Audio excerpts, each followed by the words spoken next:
Boa noite, queridos irmãos do Núcleo Espírita Chico Xavier. É sempre um prazer, uma alegria estarmos juntos, mesmo que virtualmente. E principalmente estarmos juntos para estudar o Evangelho de Jesus. Estudarmos essa doutrina abençoada que enche o nosso coração de paz, que nos ajuda a enfrentar as dificuldades do dia a dia, as dificuldades da vida. Ai de nós se não fosse essa santa doutrina, não é mesmo? Então, hoje o nosso estudo vai tratar do capítulo 23 do Evangelho segundo o Espiritismo, que é no item 9 até o item 18. Não vim trazer a paz, mas a divisão. Já o título do tema já é impactante, porque como a gente fica pensando, como é que pode Jesus dizer uma coisa dessas, né? Eu não vim trazer a paz, mas a divisão. É uma coisa pesada, né? Complicada. E principalmente por esse item que nós estamos estudando aqui no capítulo 23, está nesse capítulo que trata da estranha moral, em que nós vamos dar uma interpretação mais evangélica àquilo que Jesus falou aqui em diversas oportunidades. No nosso caso, nós vamos nos ater ao item 9 em diante, que fala: Jesus não vim trazer a paz, mas a divisão. E para nos equalizarmos no tema de hoje, vou ler o item 9 e o item 10, que são os itens evangélicos que foram pensados por Kardec e pelos espíritos para nos orientar quanto a essa fala de Jesus. E o item 9 diz assim: não penseis que eu vim trazer a paz sobre a terra. Eu não vim trazer a paz, mas a espada, porque eu vim separar o homem do seu pai, a filha de sua mãe, a nora de sua sogra e a sogra de sua nora, e o homem terá por inimigos os de sua casa. Está em Mateus 10, 34 a 36. E em seguida o item 10, que fala que é o Evangelho de Lucas, que diz assim: eu vim para lançar o fogo sobre a terra, e que desejo senão que ele se acenda. Eu devo ser batizado com um batismo, e quanto me sinto apressado que se cumpra. Credes que eu vim trazer a paz sobre a terra? Não, eu vos asseguro, mas ao contrário, a divisão. Porque de hoje em diante, se se encontram 5 pessoas numa casa, elas estarão divididas, umas contra as outras, 3 contra as 2 e 2 contra 3. O pai estará em divisão com o filho com o pai, a mãe com a filha com a mãe, a sogra com a nora e a nora com a sogra. Olha só que passagens evangélicas fortes, não é? Então temos que analisar, não ao pé da letra, o que está aqui constando, mas analisar o que foi dito, tomando por base toda a trajetória de Jesus. Porque como Jesus poderia incitar a divisão, a discórdia, a separação dentro das famílias? Ele que sempre privilegiou tanto a união familiar, o carinho dos filhos com os pais, a preocupação com os idosos. Como que Jesus podia, de repente, mudar e falar essas coisas assim, aparentemente sem pé nem cabeça, não é? Coisas tão diferentes. E, realmente, Jesus, que foi o exemplo de bondade, de doçura, como é que ele poderia falar coisas assim tão sérias, né? Estariam essas palavras todas em contradição com o ensino dele durante todo o período dele evangélico, os 3 anos que ele pregou, estaria tudo sem sentido, né? Não teria sentido isso, não teria razão de ser. Então, o que como é que nós podemos traduzir isso que Jesus falou? Porque sabemos que Jesus falava de um modo figurado. Jesus falava muitas vezes por parábolas para poder permitir que aquelas pessoas ainda tão rudes pudessem captar os ensinamentos que ele estava passando, pelo menos parcialmente, né? Então Jesus, ele não podia vir trazer discórdia entre ninguém, né? A palavra dele sempre foi em sentido de união e paz entre as pessoas. Na verdade, Jesus aí quer se referir às ideias novas que ele veio trazer naquele momento para o mundo. Ele chegou, encarnou, aliás, naquela sociedade judaica, que era, naquele momento, a sociedade com maior condições de recebê-lo, condições morais, até porque eram eles que acreditavam na existência do Deus único, diferentemente de outras sociedades, né, que achavam que haviam vários deuses, cultuavam deuses de todas as naturezas, eram chamados politeístas. E os judeus eram monoteístas, eles acreditavam piamente, seriamente, em um Deus só. Aí então Jesus veio nascer ali naquele meio, né? E ele trouxe essas ideias que foram ideias avançadas para aquele período. Foram ideias muito avançadas. Ele não pôde nem trazer mais, porque não ia ter condições, as pessoas não iam entender o que ele queria fazer. Nós estávamos ali no período muito inicial da trajetória humana aqui na Terra. Nós ainda estávamos engatinhando, aprendendo ainda coisas muito primárias. Nos faltava muito conhecimento ainda para nós podermos entender a grandiosidade que Jesus trouxe, do Evangelho de Jesus que ele nos trouxe, não é? Então, ele se baseia, então, para dizer essas palavras, nas coisas novas que ele trouxe para nós, os entendimentos que ele nos trouxe. Da mesma forma que aconteceu com Jesus, né, de estar, sacudiu a sociedade com a sua forma de ser, de tratar das pessoas, de encarar a realidade de cada um. A mesma coisa aconteceu com Sócrates e com Galileu Galilei. Vamos nos lembrar da escola, daquele período que nós estudamos lá, a História Universal, quando nós conhecemos, então, os filósofos gregos, cujo de maior expressividade, sem dúvida alguma, foi Sócrates. E Sócrates chegou lá naquele momento na Grécia, trazendo uma série de coisas novas também, de pensamentos novos, de raciocínios novos, formas de encarar a sociedade como um todo, e foi ele, juntamente com Platão, que era seu discípulo, que formataram para as posteriores gerações o sentido de democracia. Eles lá, a democracia que nós tanto falamos hoje em dia, né, ela veio de onde? Lá da Grécia, trazida por Sócrates e Platão. Eles é que formataram essa ideia, essa noção filosófica de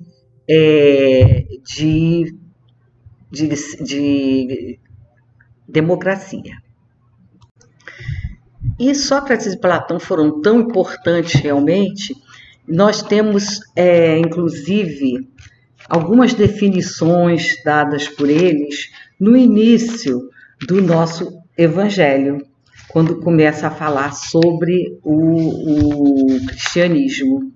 Então, nós temos aqui várias colocações de Sócrates e de Platão a respeito de assuntos que eles não conheciam, falando claramente em reencarnação, né? Então, tudo isso nós temos graças a esses grandes espíritos que vieram nos trazer essas informações de forma tão clara e tão precisa. Do mesmo modo, Galileu Galilei foi um homem que trouxe muitas novidades, um homem que trouxe avanços muito grandes, especialmente para a matemática, e foi muito perseguido, mas nós o conhecemos mais por ele vir na sua época retirar do contexto religioso da época, que achava que a Terra era o centro do universo, era o centro do nosso sistema solar, melhor dizendo, e dizendo que não é nada disso, o Sol é que é o centro do sistema, a Terra está ali girando ao redor dele. Então isso levou as pessoas religiosas da época, né? A igreja se colocou contra, porque o geocentrismo era um dogma da igreja. E ele veio e provou que aquilo não era assim. Os trabalhos que ele fazia, as descobertas astronômicas dele foram muito importantes. E aquilo ali para ele era tão claro que ele ficava no telescópio muitas horas analisando o céu, estudando, era um homem sério, né? Foi ele que inventou a régua calculadora, o pessoal da engenharia sabe, né, que trabalha com isso. Agora não tanto que com tudo eletrônico, né? Já não se usa praticamente nada. Mas ele criou o binóculo, a balança hidrostática, o compasso que nós usamos na escola para fazer círculos, né? Então, ele foi um homem muito estudioso dessas questões. E quando ele, então, defendeu essa tese do heliocentrismo, de ser o Sol o centro do sistema solar, era de Copérnico, ele que havia defendido isso. Então, o Galileu Galilei vai e se junta àquela ideia de Copérnico e começa a defendê-lo. Por conta disso, ele foi perseguido pela igreja. Só não o mataram porque a família dele era uma família de posses, é uma família de condições, então não o mataram, mas o colocaram como se fosse hoje numa prisão domiciliar. Ele ficou até o resto da sua vida preso, até morrer, na sua casa, não podia sair de dentro da sua casa. Então, vocês vejam como é que as pessoas que trazem novidades, toda novidade assusta, né? Toda novidade assusta. Então, esse foi um susto, um dos sustos causados à humanidade por coisas novas teorias, novos estudos que foram feitos e que assustaram aqueles que estavam ali plasmados naquelas ideias retrógradas, que não estavam aceitando aquele avanço. Quando nós sabemos, dentro da doutrina espírita, que uma das leis básicas da nossa doutrina é o quê? É o progresso. Tudo progride todos os dias. Se nós olharmos para trás, vamos ver como nós éramos na modo de pensar, as nossos interesses, não é? Como que eram e como somos hoje. Tudo vai se modificando, né? O progresso não pode ser seguro, não pode ser barrado. O nosso planeta, o que ele tem evoluído desde que ele foi criado, não é? Hoje estamos numa transição planetária, já nos qualificamos para passarmos de planeta de provas e expiações para planeta de regeneração. Mas isso foi um longo trabalho, uma longa trajetória. A Terra tem muitos milhares de anos. E só agora é que nós estamos conseguindo começar a dar esse salto de qualidade para nos melhorarmos. Salto esse que está sendo muito sofrido, não é? Estamos vendo aí tem horas que nós pensamos, meu Deus, o que é isso? O mundo virou de pernas para o ar? quantas coisas acontecendo, todo dia tem uma novidade acontecendo, né? Tem havido uma quantidade enorme de problemas naturais, né? Catástrofes naturais, furacões, enchentes, tremores de terra, terremotos, vulcões. E como se não bastasse tudo isso, né, cuja a existência leva a desencarnes coletivos de inúmeros espíritos, ainda temos as guerras. Quantas guerras existem atualmente no planeta? É uma quantidade enorme. É que nós não sabemos porque a mídia não dá informação, não dá o espaço. Não interessa, né, divulgar, porque são coisas menores. Agora nós estamos com 2 guerras aí à frente, sendo que uma delas muito mais comentadas ultimamente, porque por causa tem sido uma coisa recente, né? E de todos os problemas que envolvem, as questões todas estão aí envolvidas, questões religiosas, questões políticas, né? Então é uma situação bem complicada. Então tudo está aí sob a lei do progresso, tá? Estamos sofrendo, mas vamos ter fé porque nós vamos conseguir sobreviver a isso, vamos melhorar. Então esse foi o problema com que Jesus aí quis deixar enfocado. Olha, eu estou trazendo novidade para vocês, mas coisa vai ficar complicada, porque muita gente não vai concordar. E por conta disso vão haver dissensões, vão haver brigas, vão haver ódios. Ele já falou isso lá atrás para a gente, já nos sinalizou a respeito do que ia acontecer, como de fato nós vemos acontecer, né?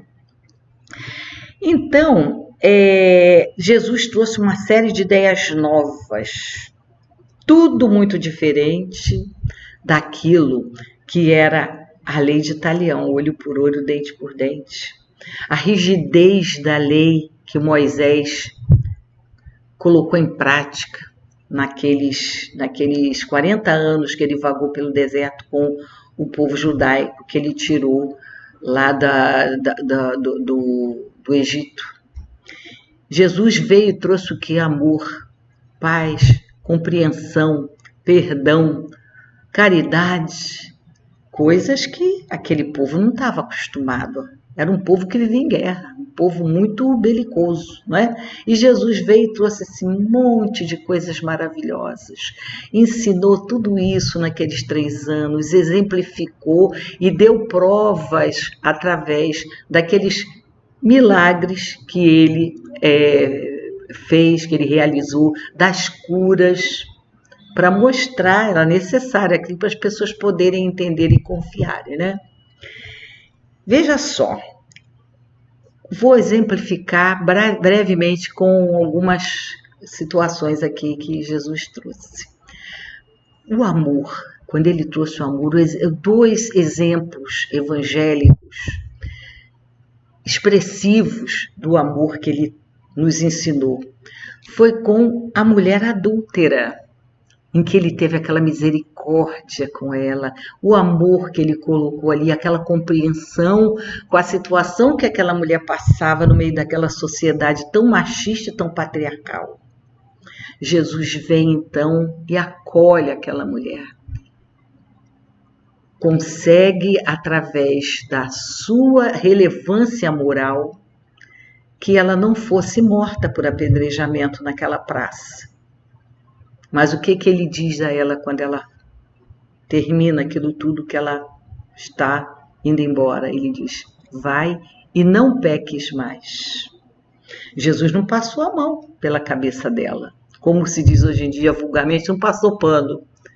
Ele apenas compreendeu o que a levou a agir daquela maneira. Mas ele disse: vai e não peques mais, ou seja, vai e não faz de novo o que você fez, porque senão a coisa vai se complicar, né? Um outro exemplo evangélico que Jesus trouxe para nós com muita relevância foi com Madalena, que até é o mais expressivo exemplo de amor. porque Madalena tinha aquela vida dissoluta. Jesus a acolheu, a entendeu e, diante do exemplo e do amor, aquela vibração maravilhosa que Jesus passou, essa mulher mudou toda a sua vida. Passou a ser mais uma discípula de Jesus. E ela foi tão importante, e Jesus, através de Madalena, quis mostrar a importância da mulher dentro da sociedade, porque naquele tempo de Jesus, coisa que ainda hoje em algumas sociedades subsiste, a mulher valia menos do que um animal. A mulher só servia para procriar e para cuidar da casa. Ponto. Jesus quis mostrar que a mulher, tal como o homem, eram ambos integrantes daquela sociedade, tinham que caminhar lado a lado, e não a mulher ser subserviente ao homem durante toda aquela trajetória de vida. O que ele faz? Quando ele vai e se materializa de novo, né? Depois que ele sai do sepulcro, que ele vem novamente encontrar ali com os seus discípulos, né? que ele ressuscita, ele aparece para quem, primeiramente? Para Madalena, né? Tanto que ela volta para contar para os discípulos, ninguém acredita nela, porque eram tão machistas que eles não podiam imaginar que Jesus, ao invés de aparecer para eles e falar com um deles, por que não com Pedro, né? Que era o mais velho, que era o que Jesus estava preparando para dar continuidade àquele ensino evangélico? Por que não para Pedro? Foi aparecer para Madalena. Porque a vida de Jesus foi um ensinamento constante, né? Então ele aproveitou essa oportunidade para mostrar a todos eles que as mulheres tinham tanta relevância quanto os homens. Então isso aí foi exemplo de amor que Jesus trouxe dentro do seu apostolado. A caridade, Jesus veio e nos ensinou, importante ajudar o seu próximo, importante ajudar aquele que precisa, né? Não ter preconceito contra ninguém. Então Jesus realiza uma série de curas, cura leprosos, cura cegos, cura paralíticos, não é? Ele vai lá e faz aquilo tudo, demonstrando a sua realeza, como ele era aquele enviado de Deus, porque aquele povo precisava ver. Como muitos de nós, olha, 2023 anos depois, quantos de nós, né, ainda quer ver para crer? Todos nós sabemos disso, né? Quantos precisam ver para crer? Que fará naquela época, né? Então Jesus fez inúmeras curas, realizou inúmeras curas. Ele falou de reencarnação, imagina, reencarnação. E falou com Nicodemos, lembra do diálogo dele com Nicodemos, que era um doutor da lei? Só pode ver o reino de Deus aquele que nascer de novo. Coisas que eles ficaram espantados, né? Como assim?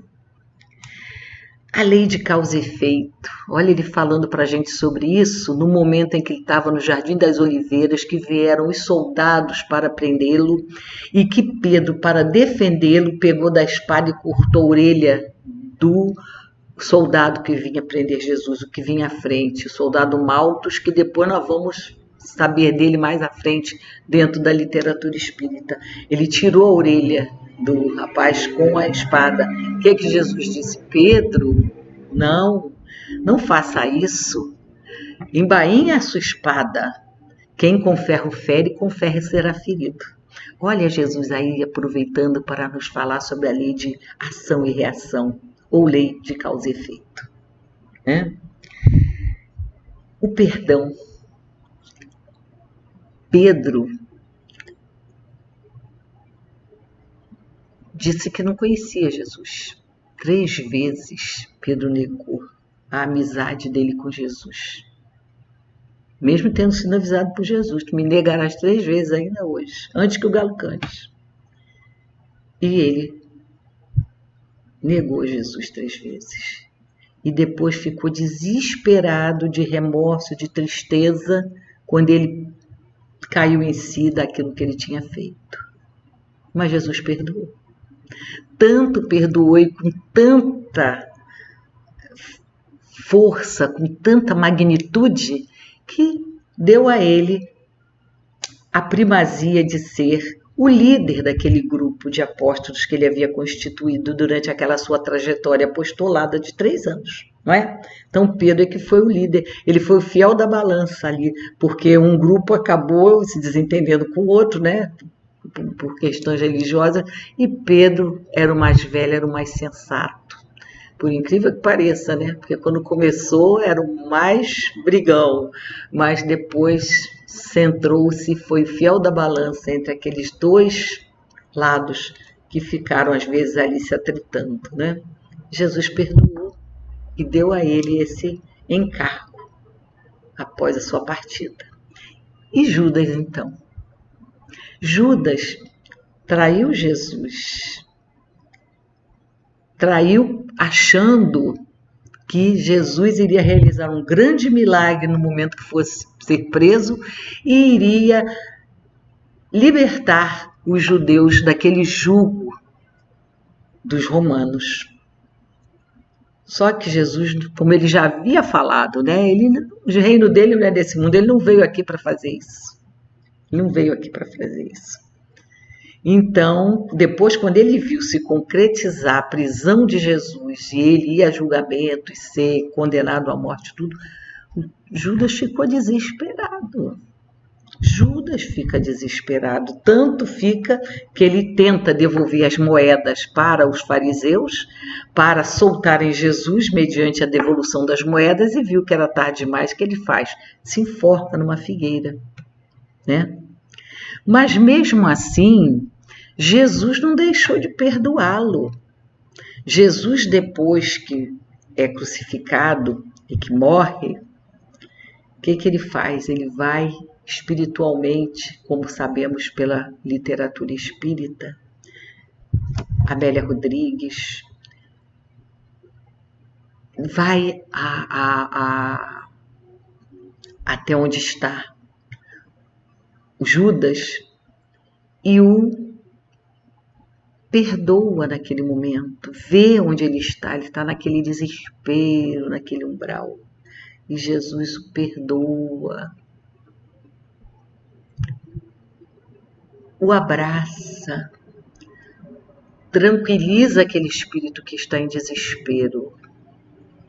E posteriormente, um outro exemplo de perdão em relação a Judas é Maria, mãe de Jesus, Maria Santíssima, vai lá e resgata ele daquele lugar onde ele se encontra.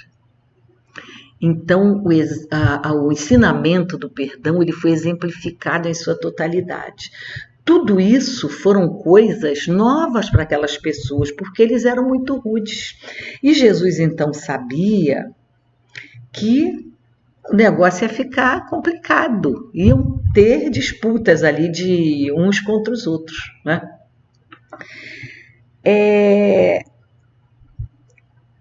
Então, os adeptos do cristianismo, eles não souberam interpretar o que Jesus, a mensagem de Jesus. O que aconteceu? A igreja foi formada posteriormente, né? Depois que o cristianismo se tornou a religião do Império Romano, né? A igreja veio, criou a Igreja Católica Apostólica Romana e tomou para si o cristianismo para difundi-lo. Só que a mensagem de Jesus foi mensagem de amor, mensagem de paz, mensagem de carinho, de perdão.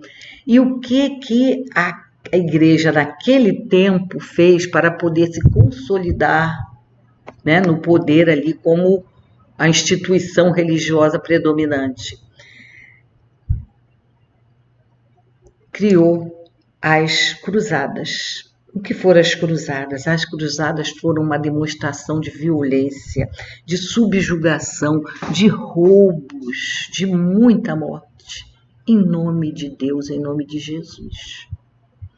Vocês lembram-se de ver nos livros que nós estudamos nas escolas, ou apenas nos próprios filmes, que os estandartes deles eram de cruzes, eles levaram cruzes no peito, né? Eles estavam ali em nome da religião fazendo o quê? Obrigando que todos aqueles que não fossem cristãos passassem a sê-lo.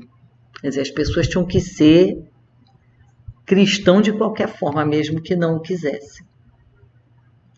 A mensagem de Jesus nunca foi essa, né? Olha aí as distensões, as confusões. Em nome de Jesus também, criaram a Santa Inquisição, que foi outra barbaridade na Idade Média, que matou tanta gente nas fogueiras. Um exemplo disso é Joana d'Arc.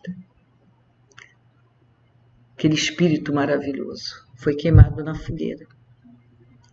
Então, todos aqueles que tinham mediunidade, porque Jesus falou lá atrás também, os seus filhos e suas filhas profetizarão. O que ele quis dizer? Eles terão a mediunidade.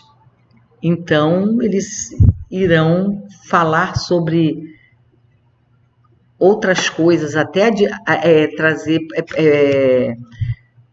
premonições, desvendações, essas coisas que não eram aceitas, né? Então, essas pessoas eram consideradas bruxas quando falavam com espíritos. O que hoje nós fazemos tão tranquilamente, digamos assim, nas nossas mesas mediúnicas, quando nós dialogamos com os espíritos necessitados, ou quando recebemos mensagens espirituais, quando recebemos psicografias, psicofonias, não é? Então, hoje é outro tempo, são outras formas de se encarar a mediunidade de uma maneira mais natural. Mas mesmo aqui no próprio Brasil, que é um país tão receptivo, tão amoroso, né? Mesmo no Brasil, quando no início do século XIX,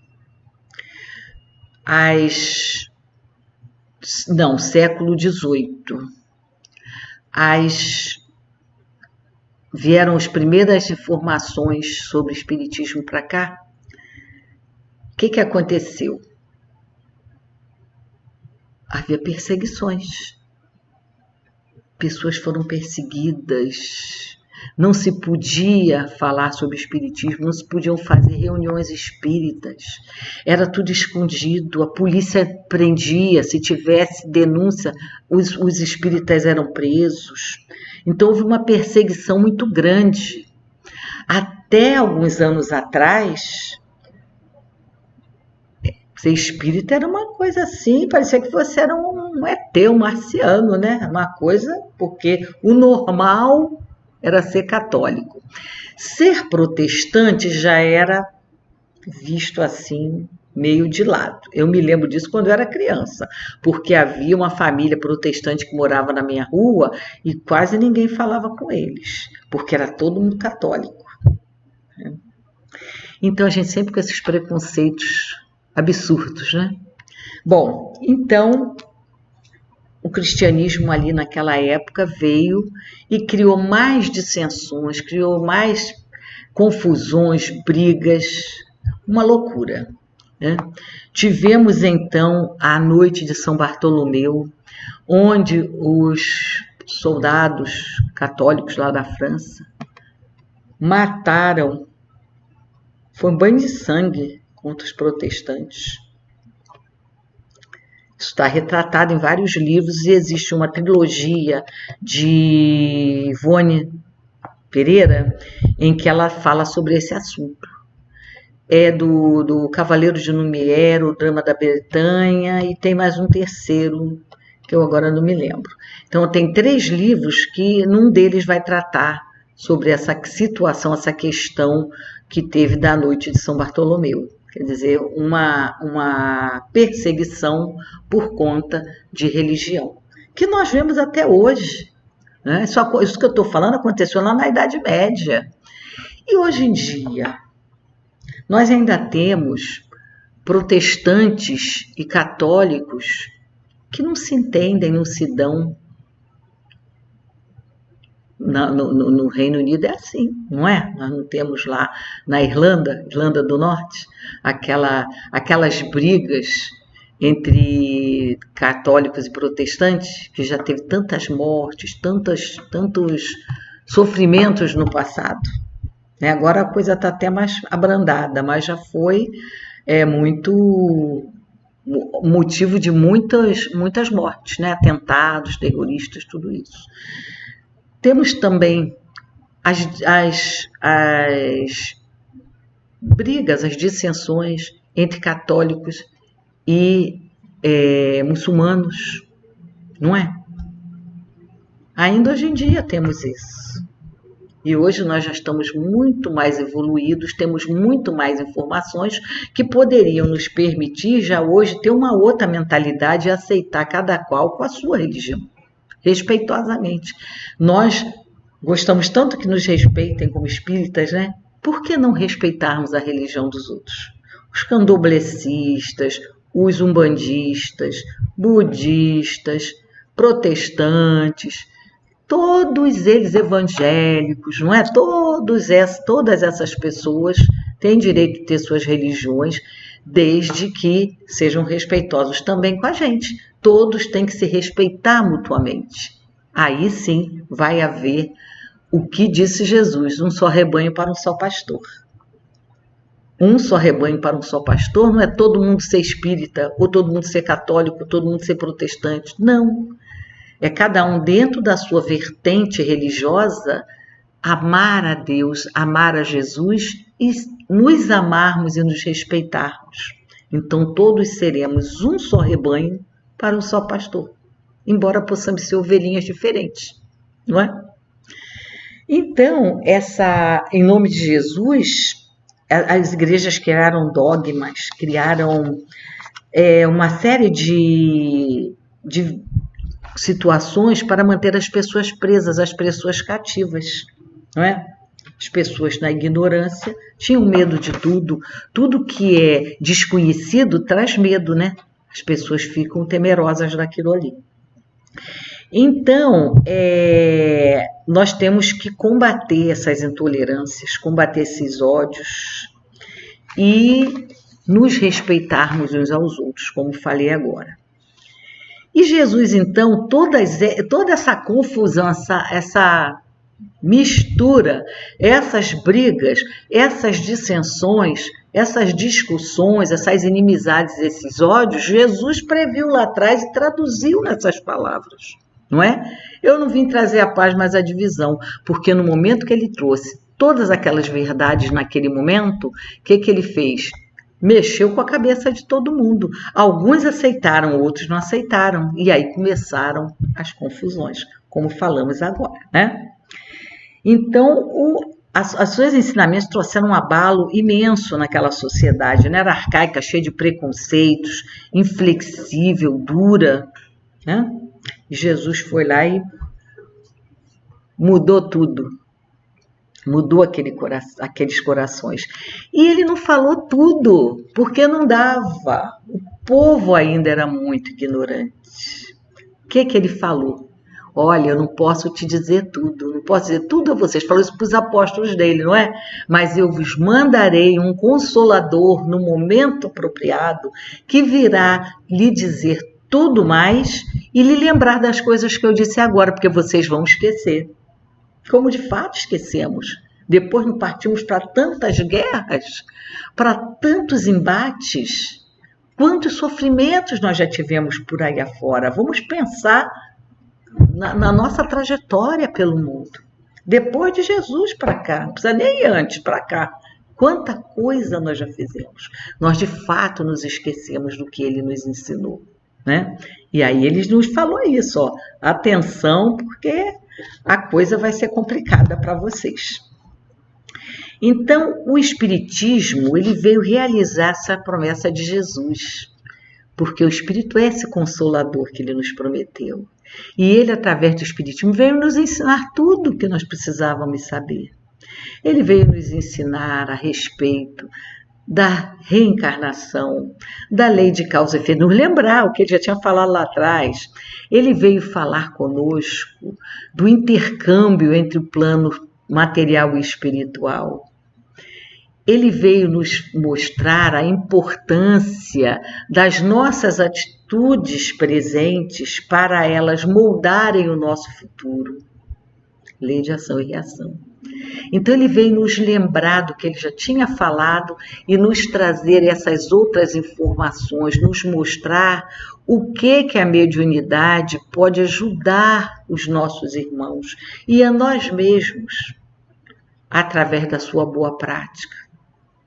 Quanto se pode curar, quanto se pode aplacar de sofrimento naquelas pessoas.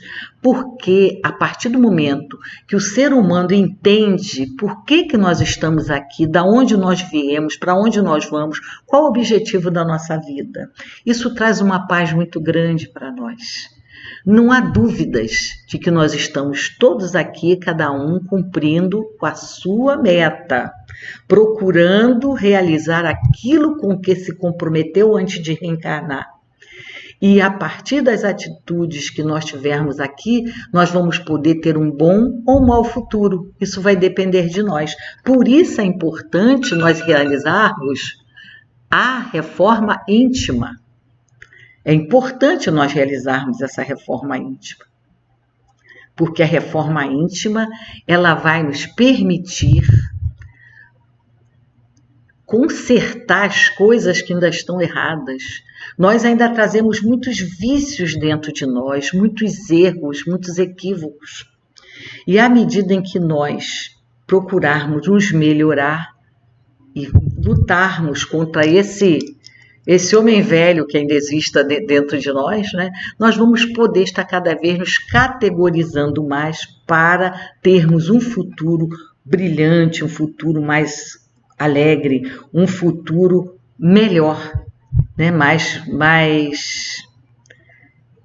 tranquilo para nós vivenciarmos, porque nós vamos entrar agora no mundo de regeneração, precisamos estar prontos para fazer parte desse mundo, onde não vão haver tantas doenças, as doenças vão acabar, essas doenças físicas, nós vamos ter mais harmonia entre nós, né? Nós vamos aprender a nos amar. Não vai acontecer tudo no passo de mágica, não. Essa mudança já está acontecendo há muito tempo, há muitos séculos, inclusive.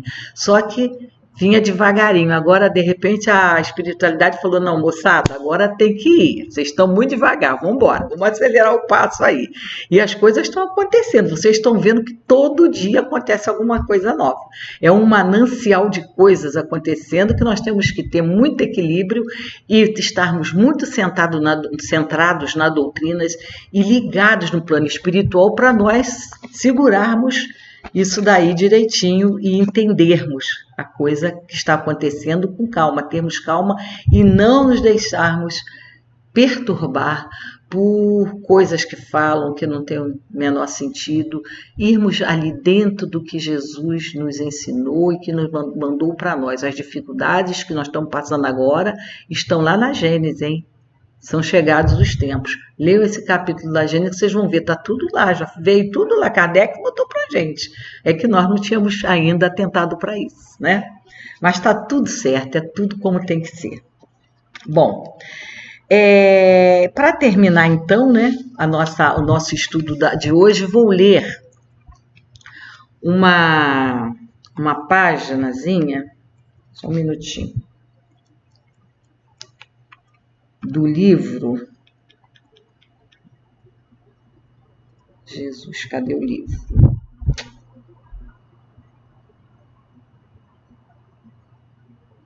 Só um minutinho que eu estou abrindo aqui. Lá do Alvorada Cristã, é a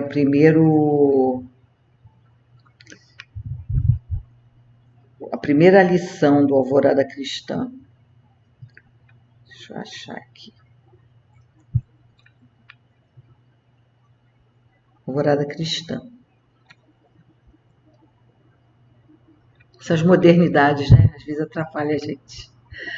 Então, Alvorada, que é do Nélio Lúcio, esse livro, psicografado pelo Chico. Adoro o Nélio Lúcio, ele é ótimo, né? Então, vamos lá. Sigamos com Jesus. Olha só o que nos diz a página de Nélio Lúcio. Maomé foi valoroso condutor de homens. Milhões de pessoas curvaram-se-lhe às ordens. Todavia, deixou o corpo como qualquer mortal. Os seus restos foram encerrados numa urna que é visitada anualmente por milhares de curiosos e seguidores. Carlos V, poderoso imperador da Espanha, sonhou com o domínio da terra, dispôs de riquezas imensas, governou muitas regiões, entretanto entregou um dia a coroa e o manto ao asilo do pó, ou seja, morreu, né? Napoleão era o grande homem. Fez muitas guerras, dominou milhões de criaturas, deixou o nome inesquecível no livro das nações. Hoje, porém, seu túmulo é venerado em Paris. Muita gente faz peregrinação até lá para visitar-lhe os ossos. Como acontece a Maomé, a Carlos V e a Napoleão, os maiores heróis do mundo são lembrados em monumentos que lhe guardam os despojos. Está lá o monumento e os despojos desses heróis lá dentro. Aí ele vem.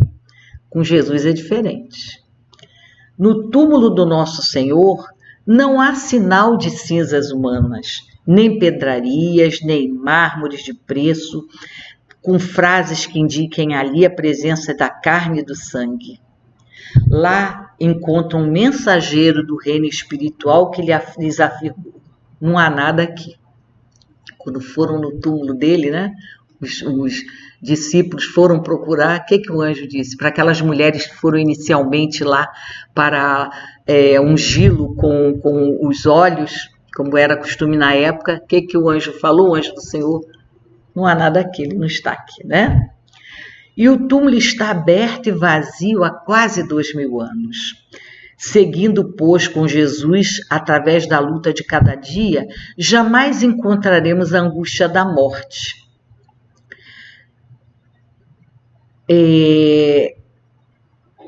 Não encontraremos a angústia da morte, sim a vida incessante. No caminho de notáveis orientadores do mundo, poderemos encontrar formosos espetáculos da glória passageira. Contudo, é muito difícil não terminarmos a experiência em desilusão e poeira, porque quantos ídolos são ídolos com pés de barro, não é?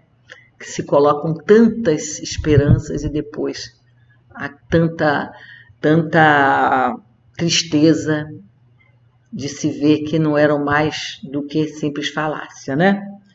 Somente Jesus oferece estrada invariável para a ressurreição divina. Vou repetir, hein? Somente Jesus oferece estrada invariável para a ressurreição divina. Quem se desenvolve, portanto, com o exemplo e com a palavra do Mestre, trabalhando por revelar bondade e luz em si mesmo, desde as lutas e ensinamentos do mundo, pode ser considerado um cidadão celeste. Ou então, simplificando, vamos fazer reforma íntima, vamos nos trabalhar para revelar a bondade e a luz que existe dentro de nós. O que Jesus disse? Vós sois deuses, deixe brilhar a vossa luz. Então, queridos, essas palavras de Jesus, né, não vim trazer a paz, mas a divisão, que inicialmente parece assim um contrassenso a tudo que ele trouxe de evangelho na nossa vida para nos ensinar, tão maravilhoso, tão amorosamente, levando a coisa, decodificando a mensagem de acordo com todos os ensinamentos que ele nos trouxe naqueles 3 anos, o que nós podemos ver? que ele veio nos alertar. Gente, eu estou trazendo novidades aqui, mas que vão dar dissensão aí entre vocês. Vai ter briga, vai ser um contra o outro, outro contra um, ninguém vai se entender. Tenham calma, a coisa, se preparem, porque a coisa vai ser nesse nível. Ele veio apenas preparar a gente e trouxe depois esse Consolador prometido, como eu disse lá no início, né? no preâmbulo, que aquece os nossos corações. Que bom que nós somos espíritas, temos essa codificação maravilhosa, temos essa quantidade imensa de bibliografia a que podemos recorrer para entendermos as nossas dificuldades, para buscarmos a aceitação daquilo que não entendemos e para estarmos sempre ligados no plano espiritual, com a fé viva em Jesus em nosso coração. Erramos? Com certeza, erramos sempre, erramos muitas vezes, mas o importante é que nós percebemos que erramos, pedimos perdão a Deus e a Jesus e procuramos não errar mais. Lutamos para controlar ainda esses instintos errados que nós temos daquele tempo em que nós ainda estávamos ignorantes. Hoje nós já melhoramos bastante, né? Tanto que estamos aqui falando de Jesus.